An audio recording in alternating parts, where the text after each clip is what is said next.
उनके बारे में बताया। बंधुओं, व्यास जी बाबा ही नहीं है, ऋषि ही नहीं है, ये भगवान के 17वें अवतारी हैं। क्या है? 17वें अवतारी। अवतार 4 प्रकार के होते हैं, पूर्णावतार, अंशावतार, आवेशावतार और कारक अवतार। अवतार चार टाइप के होते हैं, 4 प्रकार के होते हैं। पूर्णावतार क्या है? जैसे राम और कृष्ण, ये पूर्णावतार है। हाँ, कुछ लोग अब दिखाया जाता है, टीवी में दिखा दिया जाता है कि कृष्ण कौन? विष्णु के अवतारी, जबकि भागवत में बताया गया है कि कृष्णस्तु भगवान स्वयं। कृष्ण कौन है? स्वयं भगवान है, ये पूर्णावतार है, ये विष्णु के अवतारी नहीं है। ये इनसे तो शिव, विष्णु और ब्रह्मा इनसे ही निकल के आते हैं। कृष्णस्तु भगवान स्वयं, ये विष्णु के अवतारी नहीं है, ये स्वयं ही भगवान है, ये पूर्ण ब्रह्म है, ये परिपूर्ण ब्रह्म है। तो बंदो, तो जो अवतार लेकर के जैसे राम और कृष्ण आए, अवतार लेकर के अपने कार्यों को करके चले गए, तो इनको जो मानने वाले हैं, जानने वाले, आज भी इनकी महिमा का गान कर रहे हैं और इनकी लीलाओं को श्रवण कर रहे हैं। तो ये कौन है? पूर्णावतार। अंशावतार यानी अंशावतार, थोड़े अंश के लिए, जैसे नरसिंह भगवान है इत्यादि जो भी अवतार है, अंशावतार है, कुछ समय के लिए आए और आकर अपना काम करके चले गए। उसके बाद में है आवेश अवतार, जैसे भगवान परशुराम का आवेश अवतार, क्रोधा, ये क्रोध वाला अवतार है। हाँ, नाम तो इनका था राम, लेकिन जो फरसा है ना, इसको परश, संस्कृत में परशु कहते हैं। हाँ, उस फरसे को इन्होंने अपना साथ ही रखना प्रारंभ कर दिया। जैसे धनुष तो राम जी के पास में भी था, लेकिन काम जब तक धनुष का रहा तब तक धनुष से काम लिया, और जब काम पूरा हो गया धनुष कोने में रख दिया। लेकिन इन्होंने फरसे को छोड़ा ही नहीं, फरसे को छोड़ा ही नहीं, फरसे को अपने साथ में चिपकाए रखे। तो इसीलिए इनका नाम क्या पड़ गया? परशुराम। हाँ, और इन्होंने है वंशी जो क्षत्रिय थे ना, 21 बार क्षत्रियों का दर्प किया, लीन किया। और परशुराम आज भी हैं, गए नहीं हैं, ये चिरंजीवी हैं, आज भी हैं, मंदराचल पर्वत पर तपस्या में लीन है। और उसके बाद में है कारक अवतार। कारक अवतार में जैसे भगवान कपिल, देव ऋषि नारद और वेद व्यास जी, ये है कारक अवतार। बंधुओं, इनका नाम वेद व्यास क्यों पड़ा? विष्टाहा वेदा अनेन शाह। बंधु, इन्होंने एक वेद को, पहले एक ही वेद था, कौन सा? ऋग्वेद। कितने मंत्र? 1 लाख मंत्र। और जो मंत्र थे ना, अलग अलग रखे थे, तो इन्होंने एक वेद को 4 भागों में परिवर्तित कर दिया। जो मंत्र थे ना, कर्म कांड के मंत्र अलग रख दिए, हाँ, और संगीत के मंत्र अलग रख दिए, औषधियों के मंत्र अलग रख दिए, अलग रख दिए। ऋग्वेद प्रिय शिष्य पैल को प्रदान किया। किसको किया प्रदान? पैल को। और उसके बाद में बंधुओं, जो यजुर्वेद है, इसमें कर्मकांड के मंत्र हैं। किसमें? यजुर्वेद में। तो इसको बंधुओं वैशंपायन ऋषि को प्रदान किया। और सामवेद, इसमें क्या है? संगीत के मंत्र हैं। किसके? संगीत के मंत्र। सामवेद जो है ना, ये संगीत के द्वारा गाया जाता है, ऐसे वैसे नहीं गाया जाता है। बिल्कुल संगीत बजेगा और फिर उसकी ध्वनि उच्चारण होगी। तो ये सामवेद जैमिनी ऋषि को प्रदान किया। और अथर्ववेद, हाँ, इसमें औषधियां भरी हुई हैं, इसको अंगिरा ऋषि को प्रदान किया। फिर विचार किया कि वेद में अधिकार की बात बताई गई है। अधिकार की बात, क्या अधिकार? कि अगर ब्राह्मण अगर अधिकारी नहीं है, पढ़ना नहीं जानता, तो वो वेद का अधिकारी नहीं है।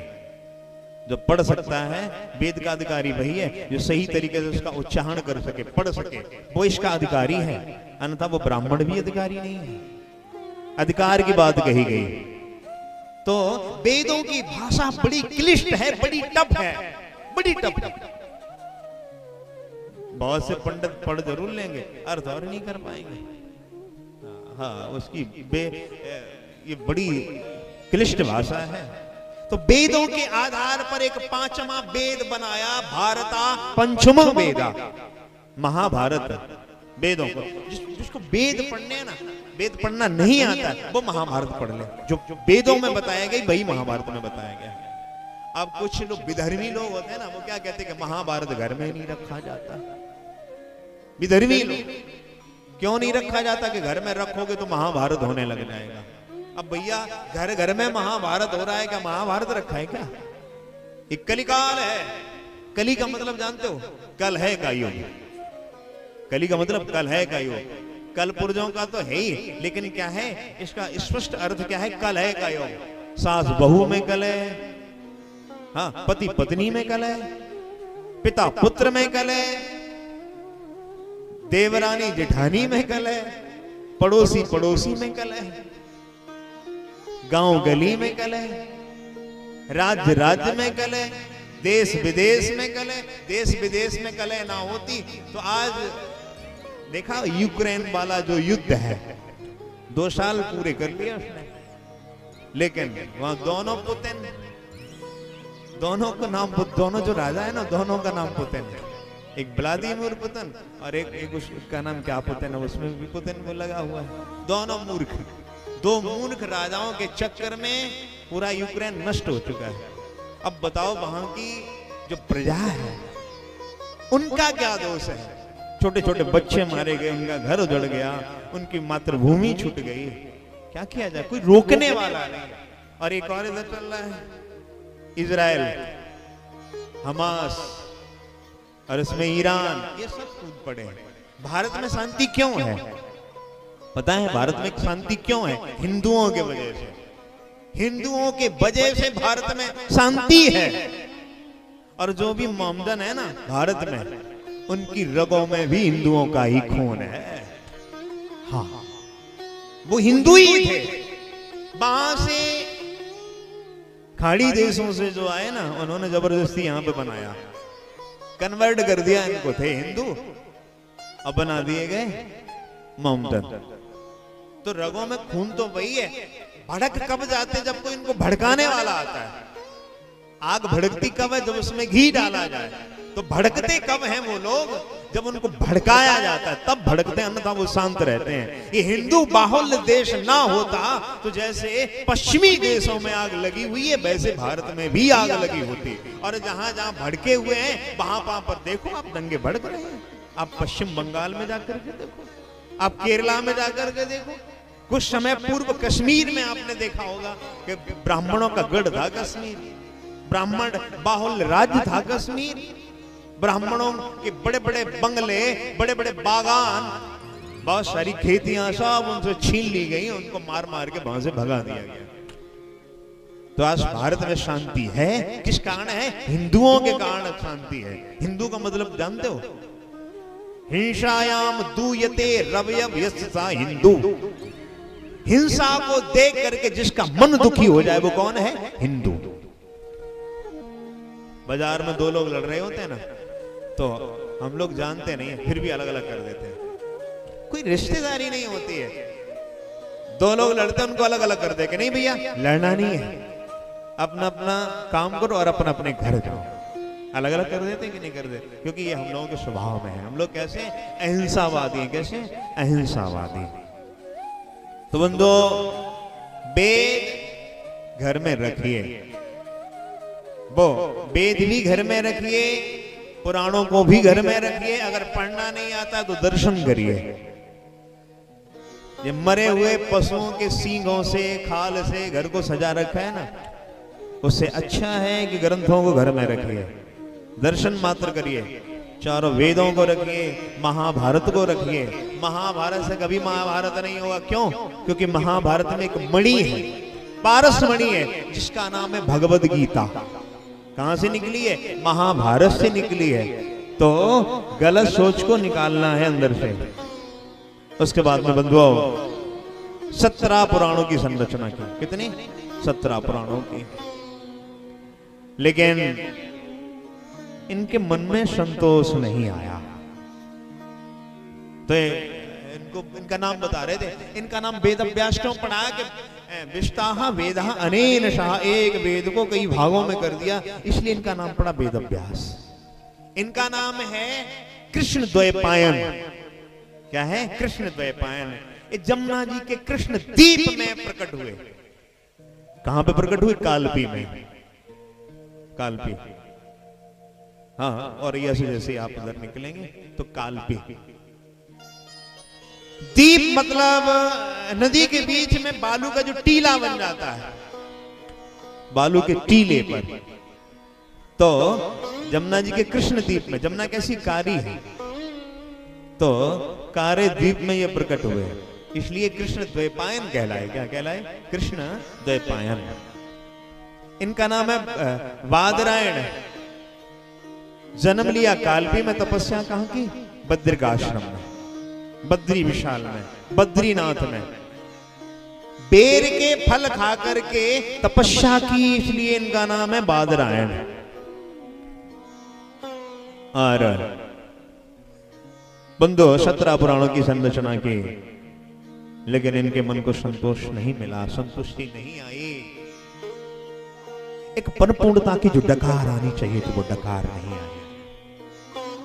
बंधु कोई भी काम करो और उस काम को करने के बाद में, जैसे भोजन करो, और भोजन करने के बाद में एक डकार ना आए, तो मतलब अभी संतुष्ट नहीं हुआ है मन, या तो भोजन अच्छा नहीं लगा है, या पेट भर के अच्छे से मिला नहीं है।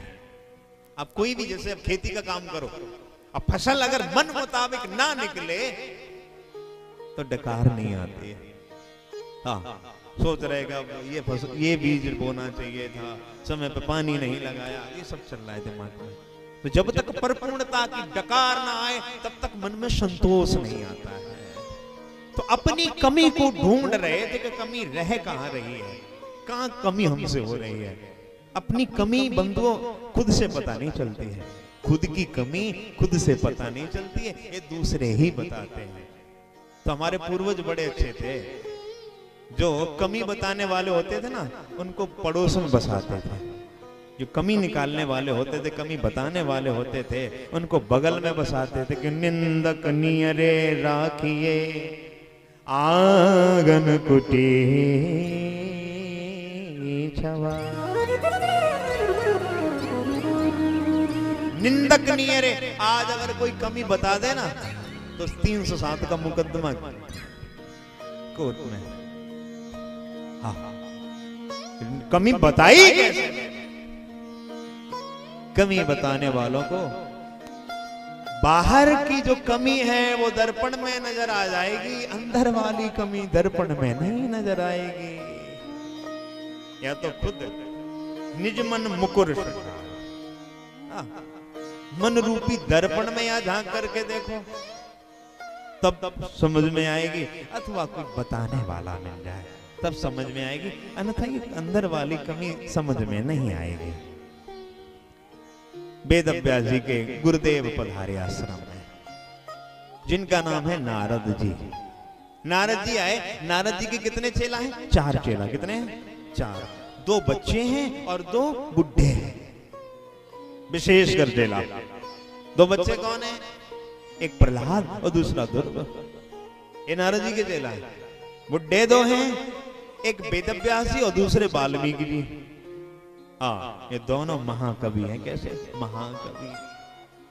व्यास जी के बारे में यहां तक बताया गया कि सर्वम व्यासस्य औचिष्टम।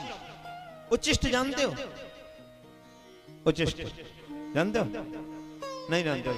जूठन। क्या कहते हैं? उच्चिष्ट, जूठन। जो भी बोल रहे हैं, जो भी सुन रहे हैं, जो भी पढ़ रहे हैं, ये किसका जूठन है? व्यास जी का जूठन है। इतना कुछ व्यास जी ने लिखा।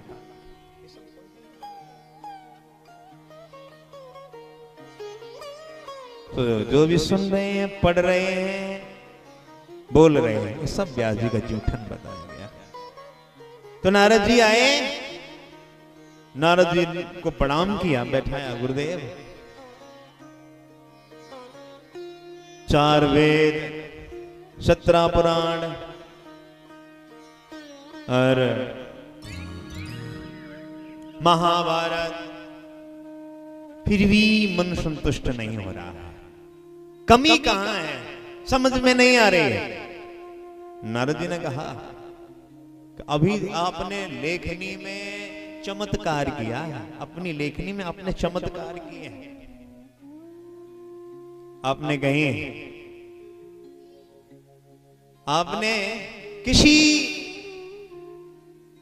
पर आपने किसी पुराण में आपने ज्ञान बता दिया, कहीं काम, कहीं वो क्षमा करें, आपने 4 प्रकार के पुरुषार्थ, धर्म अर्थ काम और मोक्ष, कहीं धर्म के बारे में बता दिया, कहीं अर्थ के बारे में बता दिया, कहीं काम के बारे में बता दिया, कहीं मोक्ष के बारे में बता दिया। और चमत्कार किए हैं आपने अपनी लेखनी में। कहीं इतना भय दिखा दिया, इतना भय दिखा दिया। अरे जो संसार है ना भाई, आप गरुड़ पुराण पढ़ो, किसी पुराण में इतना भय दिखा दिया, गरुड़ पुराण पढ़ो तो इतना भय अंदर घुस जाएगा। गरुड़ पुराण में तो बंधुओं सबको ही नरकगामी बता दिया गया। तो कहीं आपने लोभ दिखा दिया, क्या दिखाया? किसी ग्रंथ में आपने लोभ दिखाया है तो कहीं भय दिखाया है। और ये संसार जो है ना भय से और लोभ से नहीं चलता है। किसी को भय दिखा करके बंदूक की नोक पर कब तक आप उसको चलाओगे, कब तक चलाओगे? और लोभ दिखा करके कब तक कब्जे में रखोगे? संसार लोभ से और भय से नहीं चलता है। संसार किससे चलता है? प्रेम से। किससे चलता है? प्रेम से। तो जब तक आप प्रेम ग्रंथ की संरचना नहीं करोगे तब तक आपके मन को शांति नहीं मिलेगी। जोग कुजोग ज्ञान अज्ञान,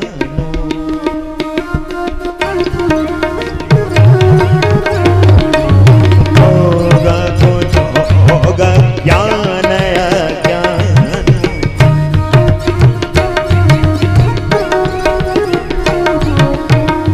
जहाँ नहीं राम प्रेम परगानो,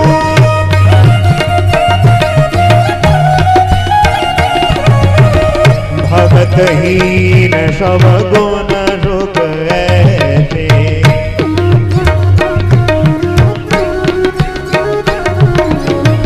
लवन बिना बहु व्यंजन जैसे, लवन बिना बहु व्यंजन जैसे, भगतहीन नर सोए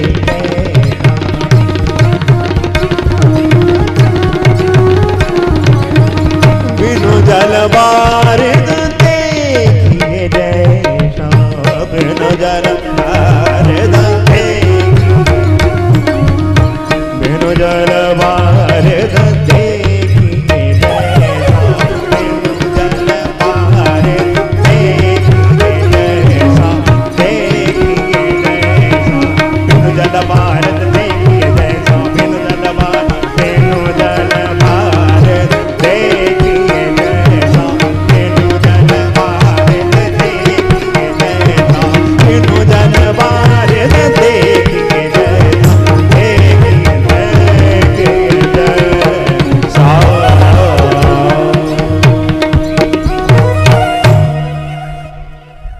जोग कुजोग ज्ञान अज्ञानो, जहां नहीं राम प्रेम। जीवन में प्रधानता किसकी होनी चाहिए? राम की। हाँ, प्रधान कौन हो? राम हो। भगतहीन नर सो है कैसा, बिनु जल बारिद देखी, काले काले बादल तो छाए हो बरसे ना, वो बादल किस काम के? ऐसे ही आपको सब कुछ चीजों की प्राप्ति हो जाए, पद की, प्रतिष्ठा की, धन की, रूप की, यौवन की, लेकिन जीवन में भक्ति ना हो तो वो जीवन किस काम? बुद्धि बड़ी चतुराई बड़ी, सुंदरता तन में प्रगटी है,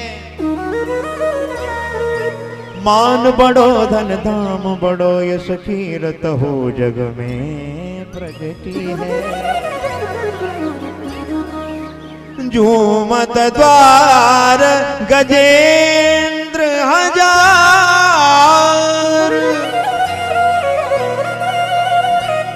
इंद्रौजों का चुनाय गटी है।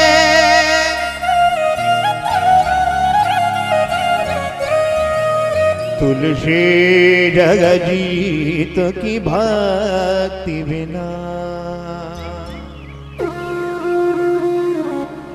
जैसे सुंदर नार की नाक कटी।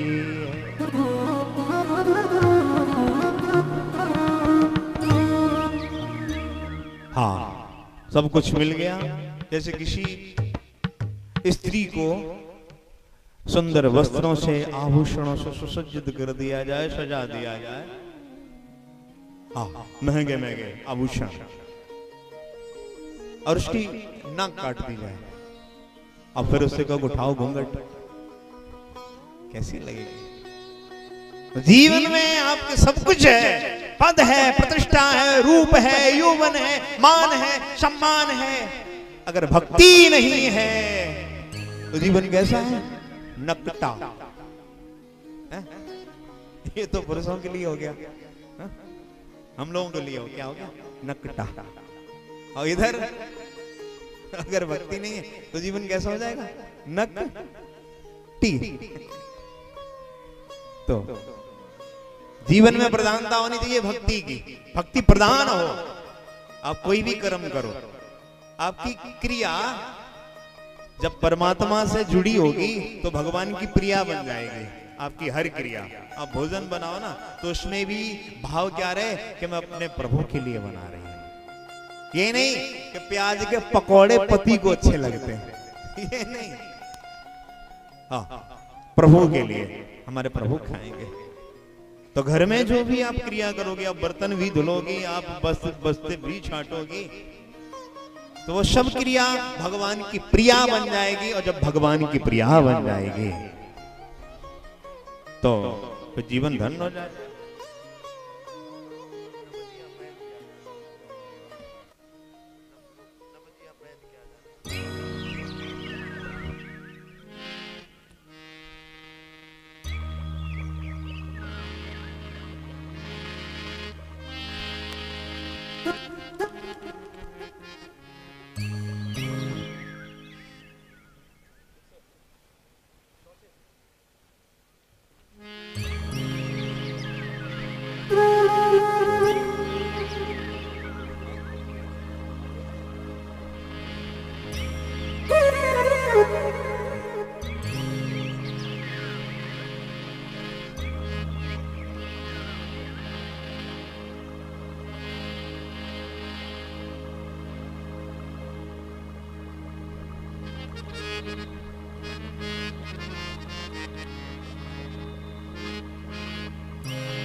बोले भागवत भगवान की, बोले वृंदावन बिहारी लाल की जय। जय श्री राधे, जय जय श्री राधे।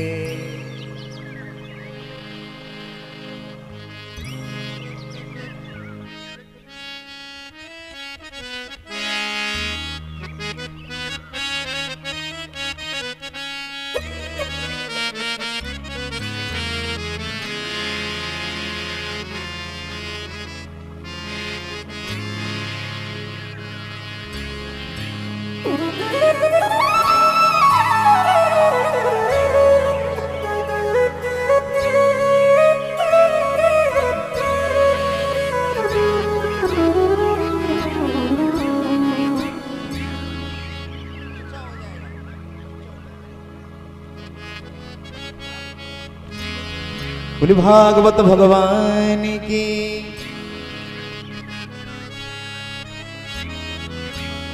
नवजिया वेद क्या जाने,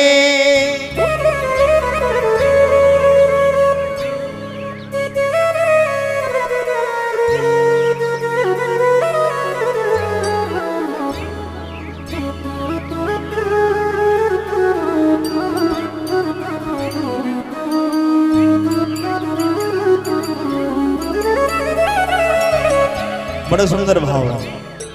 नवजिया वेद क्या जाने,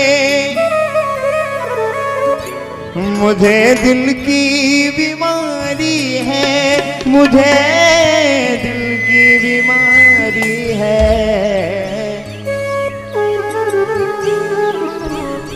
मुझे दिल की बीमारी है। बड़ा सुंदर भाव है, तालियों की सेवा करते हो। और क्या कहेंगे? नवजिया वेद क्या जाने, नवजिया वेद क्या जाने, मुझे दिल की बीमारी है, मुझे दिल की बीमारी है, मुझे दिल की बीमारी है, मुझे दिल की बीमारी है। नवजिया वेद क्या जाने, नवजिया वेद क्या जाने, नवजिया वेद क्या जाने, नवजिया वेद क्या जाने, मुझे दिल की बीमारी है, मुझे दिल की बीमारी है, मुझे दिल की बीमारी है, मुझे दिल की बीमारी है, मुझे दिल की बीमारी है।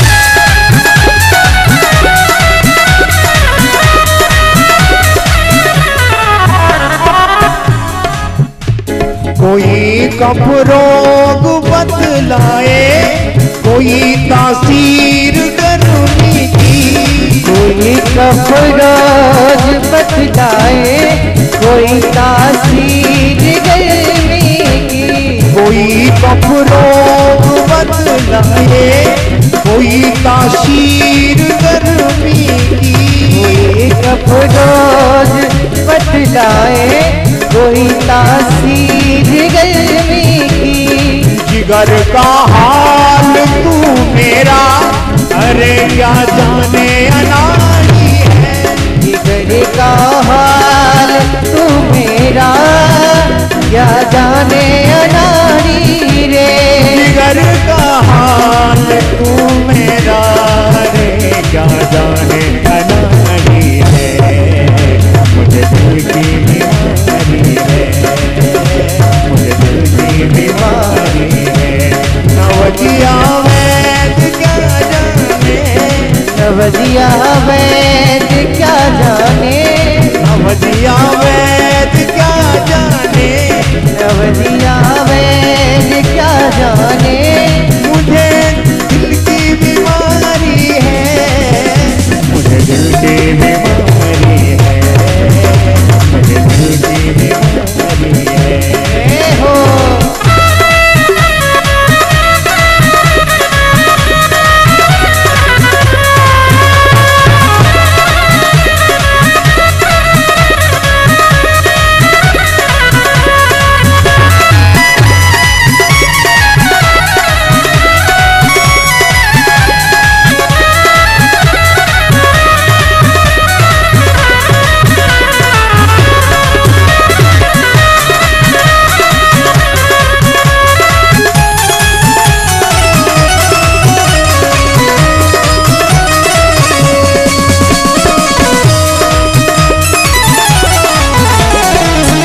तालियों की सेवा करते हैं, मीठी मीठी तालियों के।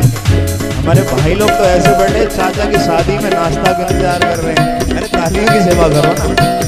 हाँ, जब तालियों की सेवा करोगे ना तभी भजन में आनंद आएगा।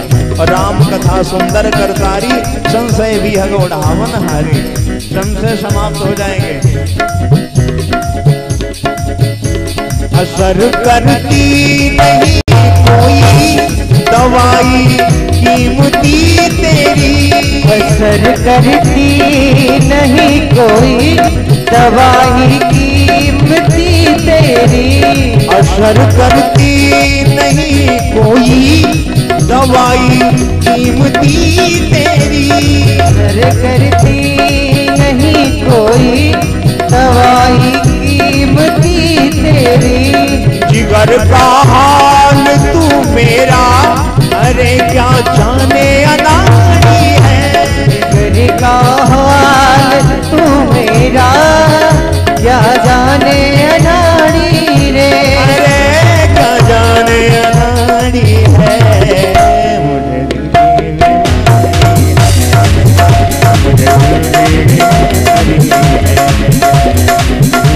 नवदिया वैद क्या जाने, नवदिया वैद क्या जाने, नवदिया वैद क्या जाने, नवदिया वैद क्या जाने, नवदिया वैद क्या जाने। मुझे दिल की बीमारी है, मुझे दिल की बीमारी है, मुझे दिल की बीमारी है, मुझे दिल की बीमारी है, मुझे दिल की बीमारी है, मुझे दिल की बीमारी है, मुझे दिल की बीमारी है, मुझे दिल की बीमारी, मुझे दिल की नवदिया नवदिया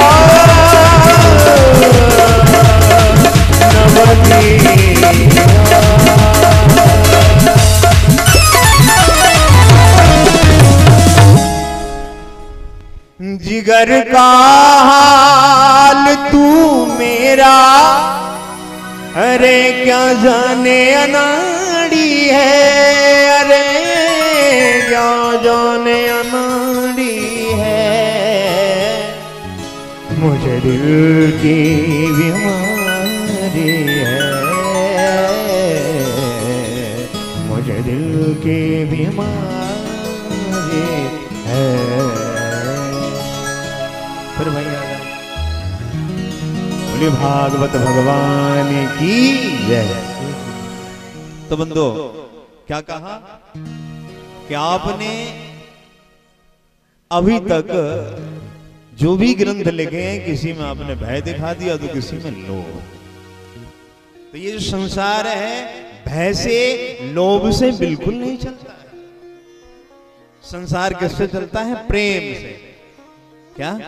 प्रेम। तो प्रेम ग्रंथ लिखो। तो व्यास जी ने कहा कि महाराज अवस्था तो हमारी चौथेपन की है, नार हिल रही है, शरीर काम नहीं कर रहा है और अब मेरी सामर्थ्य नहीं है। तो नारद जी ने पूर्व जन्म के बारे में बताया कि मुझे देखो कहा मैं दासी पुत्र था, मेरी मां नितांत दासी थी, मेरे पिता की तो बचपन में ही मृत्यु हो गई, मैंने अपने बाप का मुख नहीं देखा। अब मेरी मां संतों के आश्रम में जाती, झाड़ू लगाती, पोंछा लगाती, गाय का गोबर डालते, पुष्पों को चुन करके लाती और तब कहीं वो संतों की जूठन मिलती। उस जूठन को मैंने और मेरी मां ने बड़े भाव से खाया। एक बार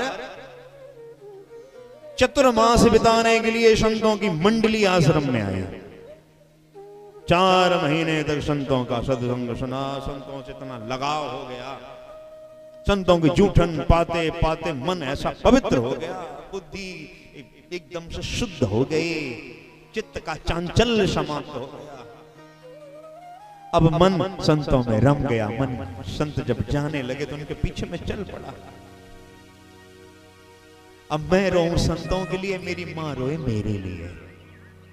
अच्छा, माताओं का एक स्वभाव होता है, अगर किसी का बेटा थोड़ा तिलक लगाने लग जाए ना, पूजा करने लग जाए, तो माताओं की दुगदुगी बढ़ने लग जाती है, कहीं बाबा ना बन जाए। दुगदुगी बढ़ने लग जाती है कि हाय कहीं बाबा ना बन जाए। अन्य चीजों में बड़ा ध्यान रहता है, उन पे नहीं ध्यान रहता। बाबा जी कहीं ना बन जाए, इस पे ध्यान रहता है।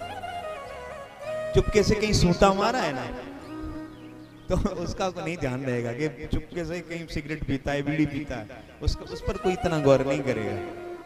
लेकिन जैसे तिलक लगाने लग जाए, जान मदिरा और कहीं बाबा ना बन जाए। तो मैं रोऊं संतों के लिए और मेरी मां रोई मेरे लिए। अब बड़ा विचित्र परिदृश्य सामने खड़ा हो गया। संतों ने समझाया मुझे, क्योंकि देखो नारद, मैंने तुमसे कहा था कि मातृदेवो भवा, पितृदेवो भवा, आचार्य देवो भवा, गुरु देवो भवा, धर्मम चर सत्यम वद। ये सब वेद भगवान ने कहे हैं। ये सारे सूत्र किसके? वेद भगवान। ये वेद के मंत्र हैं। तो जब मातृदेवो भवा, बेटा जब तक मां है ना, तो मन मां में ही रखिए। जब मां ना रहे ना, तब तुम चले आना मेरे पास। अब नारद जी विचार करने लगे कि जब तक मां है तब तक माधव मिलने वाले नहीं, और कहीं मां ने शादी और कर दी तो प्रतीक्षा बहुत लंबी करनी पड़ेगी। जब घर वाली आ जाएगी तब उसका इंतजार करना पड़ेगा। ये कब मरे तब चले हम। कल्पना उन्मुख हो गए। एक दिन की बात है, भगवान ने ऐसी कृपा करी कि मां गाय का दोहन करने गई और वहीं एक काला नांग था, और उस काले नांग ने मां को दस लिया। तो नारद जी कहते व्यास जी से कि व्यास जी, मेरी आंखों से आंसू गिरे, लेकिन दो टाइप के गिरे, दो तरीके के। कहा दो तरीके के कैसे? कहा एक से गरम, एक से नरम। एक से गरम गरम, एक से ठंडे ठंडे। का गरम क्यों निकले? कहा मेरी माँ थी, मर गई, और ठंडे इसलिए निकले अब हृदय को ठंडक पहुंचेगी, अब मुझे कोई रोकने वाला नहीं भजन करने के लिए। तो मां के सारे क्रियाकर्म करने के बाद में और चल पड़े हिमालय की ओर, परमात्मा की खोज में। चलते चलते थक गया ना व्यास जी जब मैं, तो बहुत जोर से प्यास लगी। एक सरोवर को देख करके मन में ठंडक हुई, जलपान किया, स्नान किया, एक वृक्ष के नीचे बैठा और भगवान का भजन करने लगा। भजन करते करते भगवान की झांकी हृदय में प्रकट हुई और कुछ क्षणों के बाद में विलुप्त हो गई। और जैसे ही विलुप्त हुई तो मैं मुक्त कंठ रोने लगा। अचानक आकाशवाणी हुई कि नारद, अभी कच्चे साधक हो, पक्के साधक जिस दिन बन जाओगे तुमको मेरी प्राप्ति हो जाएगी। तो भजन करते करते शरीर छूटा, और जब शरीर छूटा तो कहा व्यास जी, वही दासी का बेटा हाँ नारद बन करके आज प्रकट हुआ, ब्रह्मा का बेटा बन करके। और भगवान ने हमको बीणा प्रदान की है। देव दत्ताम यमाम बीणाम सुर ब्रह्मा विभूषितम। तो जब दासी पुत्र नारद बन सकता है ना व्यास जी, तो आप भागवत क्यों नहीं लिख सकते? आप ब्रह्म ग्रंथ क्यों नहीं लिख सकते हैं? तो बंधुओं, आज 4 श्लोकों की चतुर श्लोकी भागवत व्यास जी के कान में बंधुओं आज फूंकी गई चतुर श्लोकी भागवत। अहमेवा समेवाग्रे, ये 4 श्लोकों की पुरानी भागवत ने ब्रह्मा के कान में फूंकी, वही आपको सुना रहा हूं 4 श्लोकों की। और इन्हीं 4 श्लोकों से 18,000 श्लोक बने। कितने? 18,000। अहमेवा समेवाग्रे नान्यत सदशत परम पंचादहो यदे तक्ष यो वशिष्येत सोऽस्म्यहम्।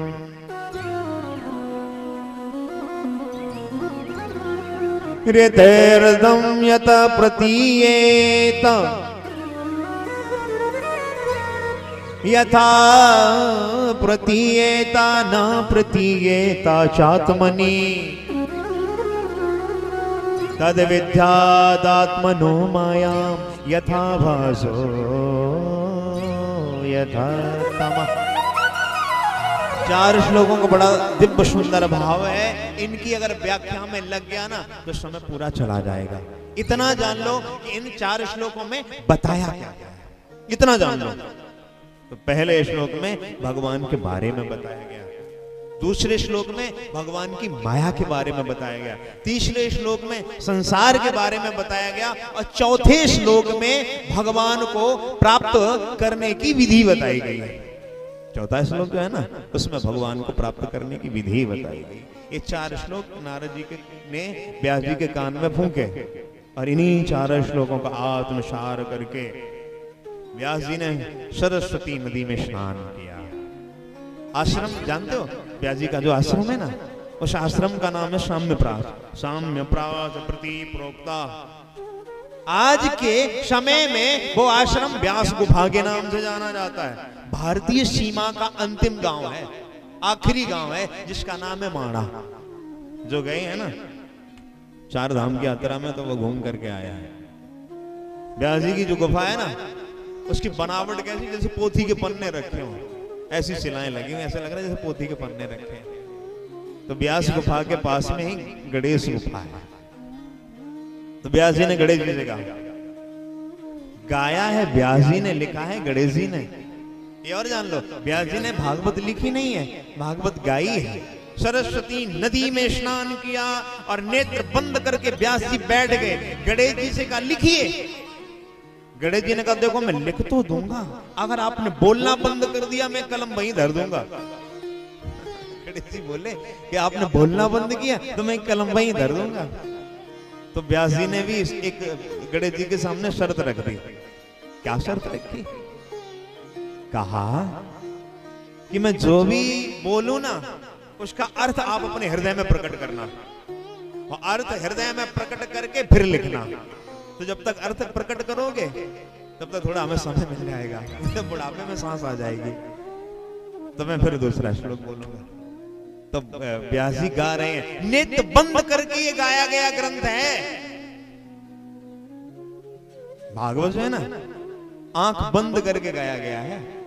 व्यास जी ने नेत्र बंद कर लिए, व्यास जी गाते गए और अर्थ हृदय में प्रकट करके गणेश जी लिखते गए। लिखने का जो सारा काम है ये गणेश जी का है, जो भी लेखन है हाँ गणेश जी ने ही लिखा है, क्योंकि ये विवेक के देवता हैं। किसके? ये बुद्धि के देवता हैं। हाँ तो बंधुओं तैयार हो गई 18,000 श्लोकों की दिव्य नित्य संहिता, प्रेम ग्रंथ तैयार हो गया। अब जब प्रेम ग्रंथ तैयार हो गया तो आज विचार करने लगे कि प्रेम ग्रंथ जीवन में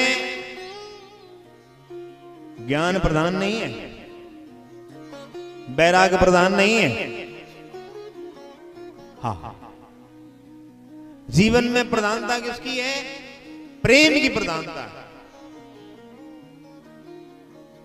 अब चाहे कितने बड़े दानी बन जाएं, बैरागी बन जाएं, ज्ञानी क्यों ना बन जाएं, आप अरबपति खरबपति, चाहे आप अंबानी के फूफा बन जाओ, लेकिन मन में संतोष नहीं आएगा। कब आएगा? जब प्रेम आएगा, तब संतोष आएगा। हाँ तो प्रेम ग्रंथ तैयार हो गया और शांति हृदय में प्रेम से ही स्थापित होती। जब तक सच्चा प्रेम नहीं आएगा तब तक शांति नहीं आने वाली। शांति किसी दुकान पे नहीं मिलती, लेकिन यहां जरूर शांति मिल जाएगी। यहां शांति ही बांटी जा रही है। तो शांति कब मिलेगी? इस प्रेम ग्रंथ को जो पढ़ेगा, जो सुनेगा, उसके हृदय में शांति स्थापित हो जाएगी। ये भागवत क्या है? प्रेम ग्रंथ है। इसको जो सुनेगा, पढ़ेगा, उसके हृदय में शांति स्थापित हो जाएगी। तो व्यास जी ने प्रेम ग्रंथ तैयार कर लिया। अब विचार करने लगे कि प्रेम ग्रंथ को पढ़ने का प्रथम अधिकारी कौन बने। मैं किसको पढ़ाऊं? फिर नेत्र बंद किए और प्रेमी की तलाश में लग गए कि दुनिया में सबसे बड़ा प्रेमी कौन है, उसकी खोज में लग गए व्यास जी। प्रेम तत्व प्रेम कर मम और तोरा,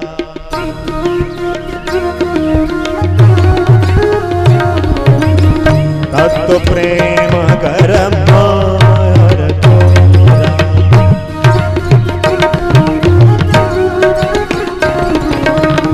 जानत प्रिया एक मन मोरा,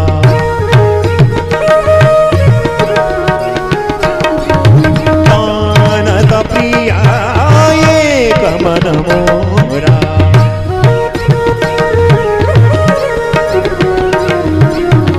सो मन सदा रहत तुहि पाए,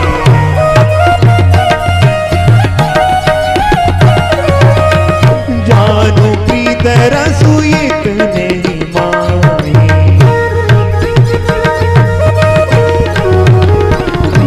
जान वेद रसुइत नहीं माए,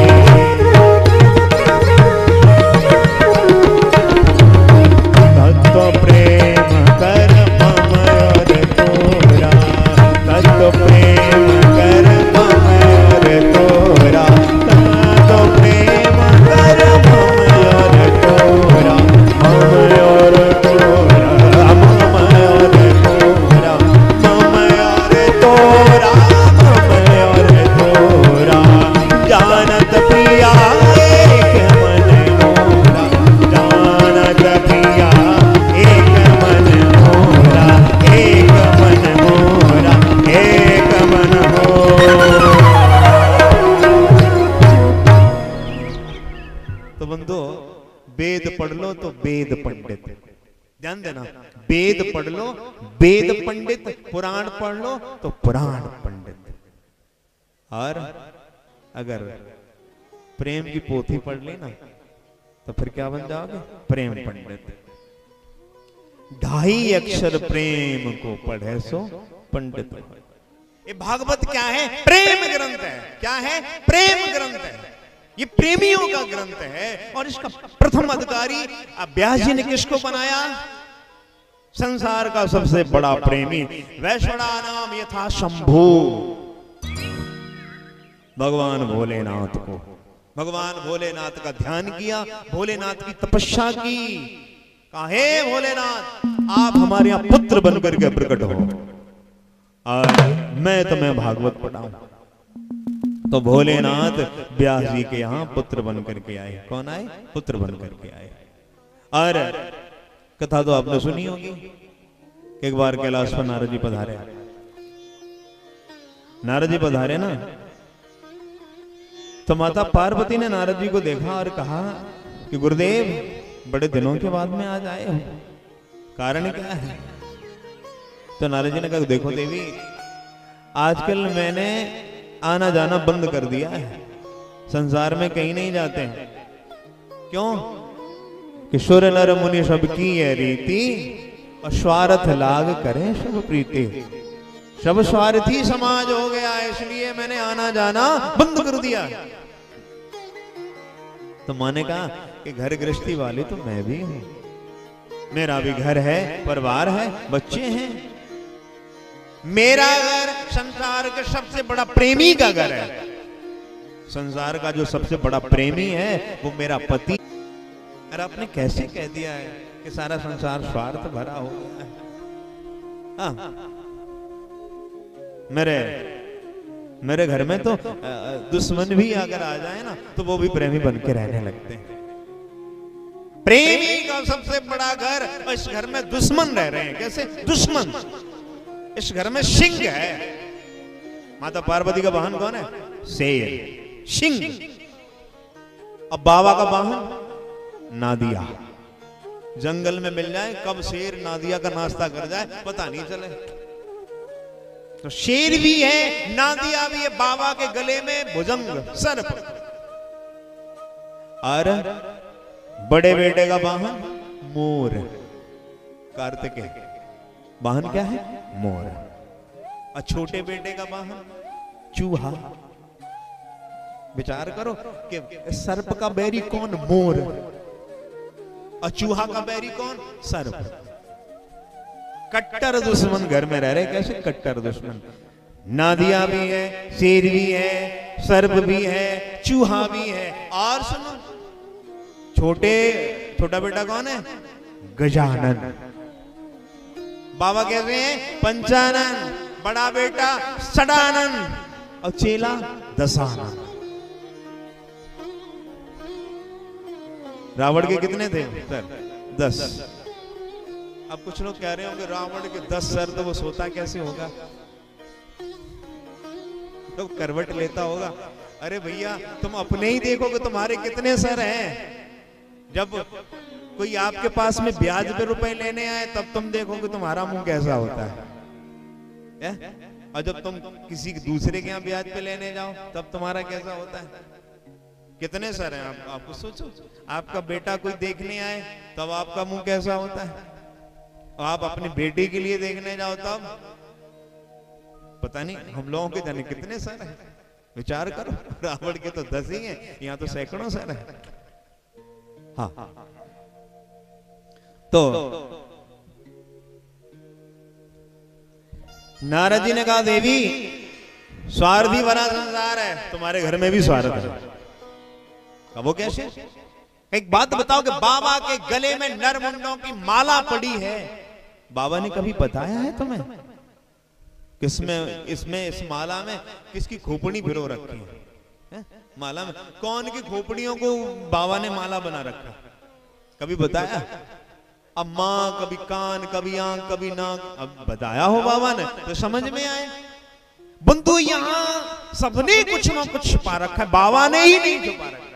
हमने भी छुपा रखा है, आपने भी छुपा रखा है। ये संसार ही ऐसा है, कुछ ना कुछ छुपाए बैठा है। एक नव दंपति थे, नई नई शादी भई। तो जब नई नई शादी भई तो बेचारे बचे रहे। पति पत्नी से बचा रहे और पत्नी पति से बची रहे। एक दिन पति ने विचार किया कि कब तक ऐसे बचे रहेंगे, एक दिन तो कहानी सामने आनी है, तो क्या किया जाए। तो अपनी घरवाली को उसने गाड़ी में बैठाया, कहा कि आज घर में भोजन नहीं बनेगा। कहा? आज की मैनपुरी चलेंगे होटल में। तो बंधुओं गाड़ी में बैठा करके और घरवाली को मैनपुरी लेकर के पहुंच गया। जीटी रोड में बढ़िया एक होटल देखा। तो बेटर आया तो उसने कहा जाओ पहले कॉफी लेकर के आओ। तो बेटर कॉफी लेने के लिए चल पड़ा। इधर पति ने पत्नी का हाथ लिया अपने हाथ में और बातें करना प्रारंभ कर दिया कि देवी कभी जीवन में ऐसा समय आ जाए कि तुम्हें मेरी कुछ सच्चाई पता चल जाए तो कहीं तुम हमें छोड़ के तो नहीं जाओगे। तो पत्नी की बात सुनकर के पत्नी बोली कि अब तो ये शरीर यमराज ही अलग कर सकता है, किसी के करने से हम लोग अलग अलग नहीं होंगे और अलग करना भी नहीं चाहिए। जो दो जोड़ों को अलग करता है ना, सबसे बड़ा पापी होता है। किसी के दाम्पत्य में जो चोंच मारता है ना, ये चोंच ही मारना है। जयंत ने चोंच मारी थी, जयंत ने चित्रकूट में भगवान राम ने सीता का श्रृंगार किया और गोद में सर रख करके लेट गए। भाई पत्नी है तो लेट सकते हैं। लेटे, इतने में जयंत आया और भगवती सीता के चरणों में चोंच मार दी। जो किसी के दाम्पत्य जीवन को अलग करता है ना, वो कौन होता है? कौआ। कौन होता है? कौआ। इसमें भाई कोई भी हो सकता है। अगर ससुर कर रहा है, जेठ कर रहा है, अगर भाई कर रहा है तो वो कौआ। और कहीं सास कर रही है या माँ कर रही है। माँ भी आजकल माताएं ज्यादा चोंच मार रही हैं। तो माता है ना, फोन कर करके घर किससे चल रहा है? पति की माँ से नहीं, अपनी माँ से। और जिस घर में तुम रह रही हो उस घर में किसका नियम चलेगा, किसका कानून चलेगा? आपके पति की माँ का। अब नियम कहां से? मायके से आए रहे, वो घर बचेगा? वो माँ कौन है? कौवी। बोलेंगे वो चोंच मार रही है। तो बंधुओं उसने कहा कि अब तो जमराज ही। और एक बात बताऊं, सनातन धर्म में 7 जन्मों का कांटेक्ट होता है। कैसा? 7 जन्मों का, एक जन्म का नहीं। हाँ, ये विच्छेदन की क्रिया जो है ना, ये विदेश से आ गई। अपने यहां तो 7 जन्मों का कांटेक्ट होता है। सनातन धर्म में पिता के घर से डोली निकलती और पति के घर से अर्थी निकलती है। जीवन उसी स्त्री का श्रेष्ठ है, पिता के घर से डोली और पति के घर से अर्थी। अगर बीच में कहीं इधर उधर चली जाती तो उस मां बहन बेटी को कहीं सम्मान नहीं मिलता है। ये सनातन धर्म है।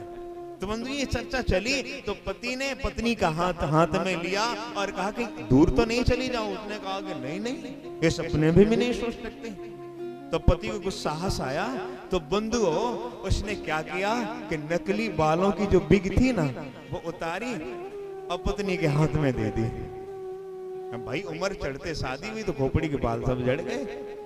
तो बंधुओं जैसी नकली बालों की बिग उतार करके पत्नी के हाथ में दी, एकदम से खोपड़ी सिलबट्टे के समान, एकदम बेल पत्थर जैसी, एक तिनका भी नहीं खोपड़ी में बाल का। तो अब पत्नी ने वो नकली बालों की बिग हाथ में ली, होठों से चूमे हृदय से लगाए, होठों से चूमे हृदय से लगाए। उसकी बेचारी की आंख भर आई। तो पति ने पूछा कि देवी क्या बात है कि तुमने भी कुछ छुपा रखा है? तो बंधुओं उसने जो घूंघट मार रखा था ना थोड़ा और नीचा किया और नकली दांतों की बत्ती सी निकाली, पति के हाथ में दे दी। यहां सबने कुछ ना कुछ छुपा रखा है, भोले ही नाथ ने नहीं छुपा रखा है। तो अब बंधुओं भोलेनाथ ने बताया हो तो मां को याद आए। नारद जी तो वहां से चले गए। जब भोलेनाथ आए तो मुंह बना करके माता बैठी हुई है, बोल नहीं रही है। बाबा ने पूछा क्या हुआ? मां बोली मैं कपटियों से बात नहीं करती। भोलेनाथ ने कहा मैं जितना भजन करता हूं, जितने बार दिन में राम का नाम लेता हूं वो भी तुम्हें बता देता हूं कितने बार आज मैंने राम का नाम लिया और तुम हमें कपटी कह रही हो। मां ने कहा एक बात बताओ, ये गले में जो माला पहन रखी है ना खोपड़ियों की, किसकी खोपड़ी है इसमें? कहा देवी ये तुम्हारी सब खोपड़ी है। अब तो मां का और पारा हाई लेवल पे। कहा हमारे तुम्हारे प्रेम का प्रमाण पत्र है, ये हार नहीं है। अच्छा मां बोली एक बात बताओ, इतने जन्म हमारे हुए, इतनी बार में जन्म लेकर के मर गई, तुम्हें कभी बुखार भी नहीं आया? तुम्हें कभी जुकाम भी नहीं हुआ? तो बाबा बोले कि देवी मैंने अमर कथा पान कर रखी है, इसलिए मैं अमरनाथ बन करके या कैलाश में बैठा हुआ हूं। अब मां ने भी जिज्ञासा प्रकट की, हमें भी अमर कथा सुननी है। तब अमर कथा अधिकारी को सुनाई जाती। तो बाबा ने कहा देखो एक शर्त है कि हमारे तुम्हारे शिवा